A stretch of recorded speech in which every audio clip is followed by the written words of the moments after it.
Hello ಎಲ್ರಿಗೂ ನಮಸ್ಕಾರ. ಇದೀಗ ಬಂದ ಸುದ್ದಿ ಏನಂತ ಹೇಳಿದ್ರೆ ICC men's cricketer of the year award 2024 ಯಾರಿಗೆ ಕೊಟ್ಟಿದ್ದಾರೆ ಅಂತ ಅನೌನ್ಸ್ ಮಾಡಿದ್ದಾರೆ. ಅದು ಯಾರು ಅಲ್ಲ, ನಮ್ಮ ಜಸ್ಪ್ರೀತ್ ಬುಮ್ರಾ ಅವರು ICC men's cricketer of the year ಅವಾರ್ಡನ್ನು ಪಡೆದಿದ್ದಾರೆ. ICC ಇವಾಗ ಜಸ್ಟ್ ಅನೌನ್ಸ್ ಮಾಡಿದ್ದಾರೆ.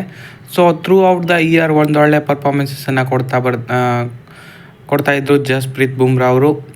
ಮೋಸ್ಟ್ ಡಿಸರ್ವಿಂಗ್ ನನ್ನ ಪ್ರಕಾರ ಜಸ್ಪ್ರೀತ್ ಬುಮ್ರಾನೇ ಈ year men's cricketer of the year ಅವಾರ್ಡನ್ನು ಸರಿಯಾಗಿಯೇ ಅವ್ರಿಗೇ ಕೊಟ್ಟಿದ್ದಾರೆ. ಸೊ ಸಖತ್ತಾಗಿದೆ.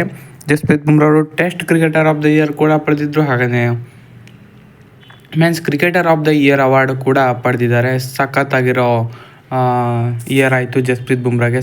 ಖಂಡಿತವಾಗ್ಲೂ ಎರಡು ಮೇಯ್ನ್ ಅವಾರ್ಡನ್ನು ತಗೊಂಡಿದ್ದಾರೆ ಜಸ್ಪ್ರೀತ್ ಬುಮ್ರಾ ಅವರು. ಸೊ ಅದೇ ರೀತಿ ಅವರ ಪರ್ಫಾರ್ಮೆನ್ಸ್ ಕೂಡ ಇತ್ತು. ಥ್ರೂ ಔಟ್ ದ ಇಯರು ಸಖತ್ತಾಗಿ ಡಾಮಿನೇಟ್ ಮಾಡಿದರು ಜಸ್ಪ್ರೀತ್ ಬುಮ್ರಾ ಅವರು. ಸೊ ಅವರಿಗೆ ಅವಾರ್ಡ್ ಸಿಕ್ಕಿದ್ದು ತುಂಬಾ ಖುಷಿಯಾಯಿತು. ನಿಮಗೆ ಹೇಗೆ ಅನಿಸ್ತು ಅಂತ ಕಮೆಂಟ್ ಮಾಡಿ ತಿಳಿಸಿ. ಹೆಚ್ಚಿನ ವಿಡಿಯೋಗಾಗಿ ದಯವಿಟ್ಟು ಸಬ್ಸ್ಕ್ರೈಬ್ ಮಾಡಿ sports in Kannada. Thank you.